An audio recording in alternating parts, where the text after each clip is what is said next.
RMC, l'afterfoot, Jean-Louis Tour. Avec Jonathan Massier, avec Daniel Riolo, notre invité Sydney Brutinowski, le fondateur et directeur de l'école des agents de joueurs de foot.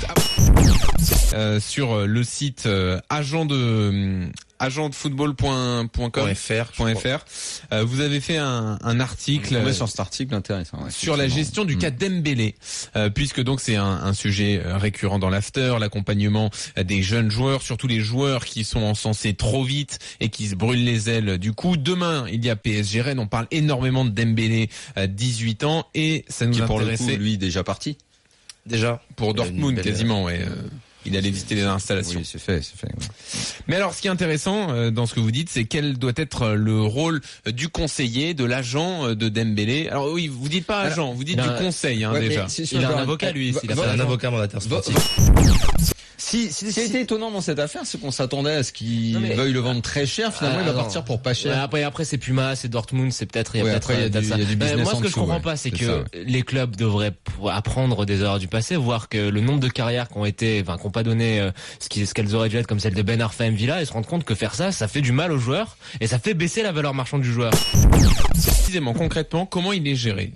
Comment sont gérés les intérêts de Dembélé? Il a un agent? Il a un avocat mandataire sportif qui s'appelle Badou Sambagé. D'accord, alors allons-y, expliquons ce que c'est, un avocat mandataire sportif. Un avocat mandataire sportif, c'est une personne qui à la base est avocate, qui a déposé une autorisation pour devenir mandataire sportif, et donc qui... Ce qui est possible depuis peu, effectivement. Ce qui est possible depuis peu. Ils ont eu en même temps la possibilité de devenir intermédiaire dans l'immobilier. Cette faculté leur donne le droit de pouvoir représenter un sportif, mineur ou majeur, peu importe, mais leur interdit de démarcher. Donc le démarchage pour un avocat mandataire sportif est interdit. Démarcher des joueurs, d'autres joueurs. La différence avec un agent qui lui est censé être régulièrement sur les terrains pour observer. D'accord. Alors après, est-ce que c'est mieux pour le joueur ou pas d'être plutôt géré par un agent ou pour un avocat? Je pense que là, ça dépend de chaque cas. Ouais. C'est un choix. Je pense que au-delà de la qualité de la professionnalisation de la personne, c'est vraiment l'humain qui va faire la différence sur le choix. Oui. Donc sur Dembélé, on l'a bien compris, c'est plus l'emballement autour, l'emballement médiatique, l'emballement du club qui peut surtout l'emballement du club, parce que l'emballement médiatique, tu peux pas l'empêcher. Globalement, à l'arrivée, le gamin a pas eu le temps de péter les plombs. Visiblement, son transfert s'est bouclé assez vite dans un bon club, dans la pour discrétion, dans un bon club pour sa progression, je pense. Alors après, peut-être pas au prix exorbitant de l'Angleterre ou des sommes qu'on a entendues récemment, mais pour le coup, ça me semble plutôt bien géré cette affaire. C'est cohérent. Connaissant Badou, je sais qu'il gère très bien ce petit, qui j'espère deviendra très grand, mais en tout cas il est bien géré, croyez-moi. La profession d'agent est une profession qui est relativement jeune. On est en train de la construire à travers les expériences de la vie. Malheureusement, on peut pas tout cadrer par les textes de loi. Et dans un premier temps, c'est surtout de défendre les intérêts du sportif au mieux et l'accompagner sur l'extra sportif, tout en ayant un appui sur la famille, sur l'entourage, la femme. Est-ce que vous trouvez qu'il y a eu ces dernières années une négligence de ce point de vue-là, justement du point de vue de l'accompagnement des joueurs jeunes abandonnés dans ce milieu professionnel, sans justement les bons conseils sur la dimension humaine plus que sur la dimension sportive? Il y a eu effectivement des cas de personnes, de sportifs et d'athlètes de haut niveau qui ont été un peu laissés sur le côté, mais ce sont pas forcément des personnes qui ont été accompagnées par de vrais agents. J'appelle ça les intermédiaires illégaux, les parasites du football, appelez-les comme vous voulez. En tout cas, ce sont des personnes qui font du tort à la profession, et les premiers touchés, malheureusement, c'est l'athlète dans un premier temps, et aussi l'entourage et la famille. Donc forcément, on a vu le cas il y a pas si longtemps que ça sur des joueurs professionnels où on a un boucher qui s'improvise intermédiaire, agent, et puis on passe de espoir. Tonton Adil, j'avais complètement oublié tonton Adil de boucher. Mais c'était hier, puis on passe de jeunes espoirs français à... Est-ce que ça veut dire, Sydney, qu'aujourd'hui, au moment où vous travaillez, vous réfléchissez là-dessus, on a beaucoup plus d'exemples de ça se passe mal, c'est mal géré. En gros, pour reprendre le titre de Jean-Louis, la pépite est mal encadrée. On a évidemment beaucoup plus d'exemples de ça que de c'est bien géré. Je pense à l'heure actuelle, je pense surtout qu'en France, on parle surtout du mauvais côté de la profession, parce que ça fait vendre, ça fait fantasmer aussi le grand public, et on pointe très souvent du doigt les dérives et très peu les carrières bien menées sans accroc.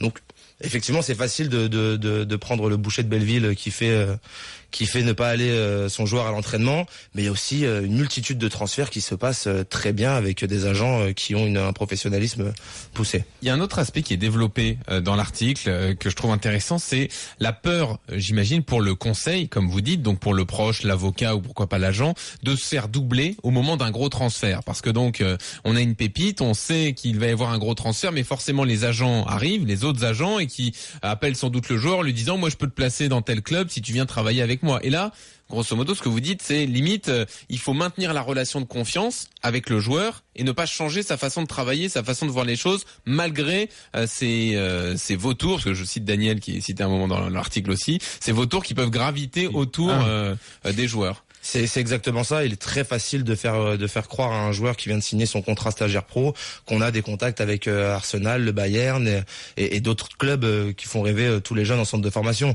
Ceci dit, c'est une relation de confiance quand même avec l'agent, avec l'entourage.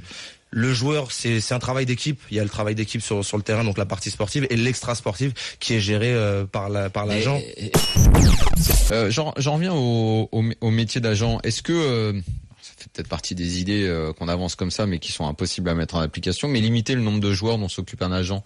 Ça pourrait être une règle, mais de qui viendrait cette règle? Comment s'occuper de 10, 20 joueurs et s'en occuper bien? Et d'ailleurs, pardon, et pour prolonger, il faudrait peut-être interdire aussi que les agents gèrent les intérêts des entraîneurs et des joueurs. Et on sait bien que comment tu veux l'interdire, ça. C'est tellement ce que tu dis. Sur le plan légal, c'est compliqué, hein. Sur le plan légal, c'est compliqué, mais ça peut se faire. Sur la gestion de plusieurs sportifs, rien n'empêche à une structure qui a les moyens humains de pouvoir avoir 50 joueurs, comme c'est le cas en Angleterre ou en Allemagne, même bien plus, voire aux États-Unis en NBA et au football américain. À partir du moment où on a les moyens humains, pourquoi ne pas multiplier l'opération si on arrive à bien gérer ces sportifs? C'est le cas dans notre cabinet d'agents, le cabinet 11 de légende, où on prend nos juniors, nos jeunes diplômés au sein de l'école, qu'on intègre directement avec nous. Cabinet d'ailleurs qui est présidé par Alexandro Canovi, l'agent de Thiago Motta. Donc on a quand même un référent qui inculque à une jeune génération des procédures et des process. Ensuite de ça, on peut multiplier l'opération. C'est sûr que si vous êtes tout seul et que vous avez 5 joueurs, hein, il y en a un qui joue à Brest, l'autre qui joue à Marseille, l'autre en Espagne et peut-être un autre en Allemagne, c'est compliqué d'aller rendre visite. C'est compliqué. D'aller rendre visite tous les mois, parce que concrètement c'est ça, c'est tous les mois aller voir le joueur, faire un point avec le club, faire un point avec le joueur, faire un point avec l'entourage, la famille, les enfants, voir si tout se passe bien. C'est une globalité. C'est un travail. Ouais. C'est un travail. C'est quelque chose qui est très important dans le choix de où en gros il va placer son joueur, qui est la gestion de carrière en fonction du club dans lequel il va aller pour sa progression, du jeu de l'équipe, de son adaptabilité à un projet, sportif, tout à fait. à quelque chose. Parce que souvent on en entend parler. En fait, on sait que ça donne souvent quelque chose qui va pas au-delà d'une phrase toute faite et bidon, et que l'agent va principalement là où il y a la meilleure culbute financière. Aujourd'hui, un bon agent, c'est un agent qui fait passer les intérêts du joueur avant les siens et qui connaît le foot, peut-être la première chose, ce qui est pas toujours évident. Qui connaît le foot, qui a une sensibilité footballistique effectivement, mais aussi et surtout qui pense à l'épanouissement du joueur. Exactement. À partir du moment où le joueur est épanoui, il aura forcément des meilleurs résultats sur le terrain et ensuite, ça entraînera peut-être une belle carrière. Maintenant, le choix sportif, c'est très important. Chez les jeunes, ce qui est primordial, c'est la scolarité. De savoir est-ce que c'est des cours dans le centre, est-ce que c'est cours à l'extérieur, quelles sont la régularité des cours. Tout ça, de toute manière, c'est encadré par la Charte du football. Mais ça reste quand même le point très important, c'est la culture, l'ouverture d'esprit de ces jeunes athlètes. Le but, c'est qu'ils ne restent pas enfermés entre eux dans un centre de formation, qu'ils connaissent un peu ce qui se passe à l'extérieur. Et ça aussi, c'est le rôle du club de sensibiliser les sportifs et les jeunes, surtout, à se préparer à la vie réelle. Ne pas découvrir une application du jour au lendemain et puis la tester en disant n'importe quoi sur ses coéquipiers, par exemple. Tiens, qu'est-ce que vous pensez par rapport aux parents, aux frères qui veulent s'improviser agents, donc le joueur aura naturellement plus confiance en un membre de sa famille. Ouais. Pour gérer ses intérêts. Mais il se rend vite compte qu'à un moment donné, ça bloque. Ça bloque. À un moment donné, il faut avoir des contacts en Europe si on a un top player. Il faut pouvoir lire un contrat, même si on s'appuie sur le savoir-faire d'un avocat.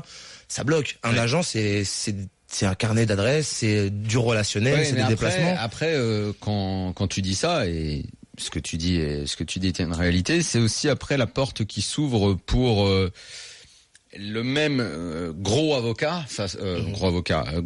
façon Mendes ou ce genre de profil qui en gros vont voir le joueur pour lui dire moi je te mets où je veux parce que j'ai tous les réseaux, qui vont gérer 3-4 dossiers très importants, qui vont en gérer 10 autres qu'ils vont donner à des sous-fifres. En gros, l'agent, il a un championnat, il a ses joueurs de Ligue 1, il a ses joueurs de Ligue 2. Après, on a aussi ce défaut-là, c'est-à-dire de l'argent, de l'agent omnipotent qui va séduire les joueurs en disant tiens, va dire à l'autre que moi je le mets où je veux parce que j'ai tous les réseaux. Et on a une espèce de conglomérat de 3-4 agents qui gèrent un peu tout dans le monde, quoi. Je suis d'accord sur la poudre aux yeux que ces agents peuvent infliger aux jeunes joueurs. Après, ça doit être une réflexion, ça doit être aussi au club de sensibiliser vraiment les joueurs. Et croyez-moi, les joueurs sont loin d'être bêtes. Même en centre de formation, quand ils parlent entre eux, ils échangent assez mais après, assez souvent s'ils ont besoin, ils vont voir l'agent super connu parce qu'ils se disent avec lui. Oui, mais je veux, aujourd'hui, ça n'empêche pas qu'il y a des jeunes qui sont au Paris Saint-Germain, qui sont représentés par l'un des plus gros agents qui officie au PSG et qui ne joueront peut-être jamais pro. Et c'est quasi une certitude. Excuse-moi, je te coupe, mais tu penses pas que le club a aussi sa part de responsabilité dans tout ça? Qu'en France, on n'a pas un problème d'autorité du club par rapport aux joueurs, aux jeunes joueurs, que les dirigeants n'en font pas trop, que les premiers responsables, c'est pas ces dirigeants qui montent leurs joueurs comme des nouvelles stars avec l'espoir d'en retirer quelques millions pour le passage devant la DNCG à la fin de l'année? Ça serait hypocrite de dire que le football aujourd'hui, c'est qu'un aspect sportif et un aspect de plaisir et de jeu sur le terrain. Malheureusement, les droits télé, le sponsoring, le marché. J'ai l'impression qu'en France, les institutions sont tellement faibles et tellement dépendantes de l'argent et ne savent pas, sont tellement mal gérées par des gens qui sont beaucoup trop dans du foot. Soyons publicités du joueur, la valeur marchande, primordiale et principale. Voilà. Et que le principal problème vient de là, c'est que ces mêmes dirigeants qui ont tendance à monter des jeunes joueurs qui ont même pas une demi-saison de Ligue 1 dans les pattes, comme des futurs stars pour faire monter leur valeur marchande, c'est ça qui fait du mal aux jeunes aussi. Alors je vais essayer de répondre à ta question. Elle soulève plusieurs points. Le premier point, c'est que aujourd'hui, les clubs prennent conscience que travailler avec l'agent main dans la main pendant toute la carrière sportive du joueur, c'est important. Parce qu'il y a des messages qui sont pas forcément très bien perçus quand ça vient de la part d'un dirigeant qui a la soixantaine passée, pour un joueur qui a 17 ans, et de faire prendre conscience que être dans un club, c'est représenter les couleurs de la région, les couleurs du club, et de les porter vers le haut. Ensuite de ça, aujourd'hui, il y a une réalité économique. Quand on forme un joueur, ça coûte beaucoup d'argent au club. Vrai. Quand on a l'opportunité d'avoir ce joueur qui pourrait être transféré, on parle de millions d'euros, c'est une manne financière pour les clubs. Ouais. J'ai l'impression que qu'en France, les clubs mettent beaucoup trop de pression sur les jeunes. Parce qu'ils ont beaucoup trop besoin de cette fameuse. Mais en Argentine aussi. Bien sûr. Ouais. C'est la même chose. Mais je pense que les dirigeants argentins connaissent beaucoup plus le football que les dirigeants qu'on a en France. Alors, sans jeter la pierre sur aucun dirigeant français, je suis d'accord avec toi. Maintenant, il y a beaucoup de problématiques. Quand un club de Ligue 2 monte en Ligue 1, il se retrouve à faire des choix contractuels avec des joueurs et s'engager parfois sur 3 saisons, 4 saisons. Ouais. Et quand on redescend en Ligue 2 parce qu'on n'a pas eu les armes suffisantes sportivement pour avoir le maintien en Ligue 1, on se retrouve avec des joueurs à 70 000 parce qu'il y a une convention quand même où on touche un pourcentage moindre que ce qu'on touchait en Ligue 1, mais on se retrouve quand même avec une complexité financière assez importante. Donc du coup, on se met à chercher ces jeunes pour espérer combler les trous avec les jeunes. C'est une réalité, je suis tout à fait d'accord avec toi. Maintenant, je pense qu'aujourd'hui, les clubs ont un rôle effectivement primordial de sensibiliser les jeunes sur tous les réseaux sociaux, sur tout ce qui se passe à côté de l'extra-sportif, de pas faire uniquement des sportifs mais des hommes, de créer des hommes. Ouais. Et tu as des centres de formation où tu vas aller pour rencontrer le directeur sportif et tu vas croiser 15 gamins et les 15 gamins ils vont te dire bonjour, enlever la casquette. Et tu as d'autres clubs où tu as des jeunes qui sont le menton levé, arrogants, et c'est une éducation à avoir auprès des jeunes via les clubs.